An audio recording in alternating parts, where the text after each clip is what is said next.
खुलुमबाय गोजोन फुंबिलिनि गासैबो बडलेण्ड बुब्लिनि अनसायगिरिफोरखौ बरायग्रोबाय। दिनै 10 फेब्रुआरि समबारनि फानजामुथिखौ फरायथिनो लादों आं उदांस्रि मुसाहारिया। फानजामुथिनि गिबियाव दं मेष राशि। नोंथाङा गावनि थांखिखौ जाफुंहोनो हागोन, मोजां मान सन्मान मोनगोन। वृष राशि। नखरनि सुबुंनि गेजेराव हेंथा हेंसि सोमजिनो हागौ, साना असान्थिजों बारलांगोन। मिथुन राशि। गिदिर खैफोदाव गाब्रनो हागौ, गोबां दुखुआव गोग्लैगोन। कर्कट राशि। नोंथांनि हाबाया जाफुंसारनायनि लामायाव फैगोन, गोसोखौ खुसि मोनगोन। सिंह राशि। धोन आरजिना लानो मोजां सान, जेखि फालांगि खालामा मुलाम्फा जागोन। कन्या राशि।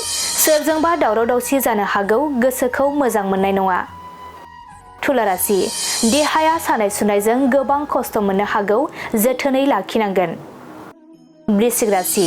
नोंथांनि जिउआव गोरोबलायफिननाय फैगोन, गोजोनै साना बारलांगोन।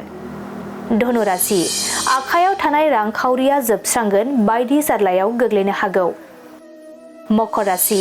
नोंथांनि मावनाय हाबायाव जाफुंसारनाय फैगोन, खुसिजों सान बारलांगोन। कुम्भ राशि। सोरजोंबा गाज्रि मुंजों बांसावजानो हागौ, गोसोआव रागा सोमजिगोन। मीन राशि। नोंथांनि थांखिया मोगथां महर मोनगोन, गोसोआ खुसिजों साग्लोबसारगोन। दिनै सानसेनि राशि फरायथिनायाबो एसेनोसै। आसा खालामो नोंथांनि दिनैनि साना मोजाङै मोजां थांगोन, बेखौ बडलेण्ड बुब्लि नखरनिफ्राय मिजिंथिबाय।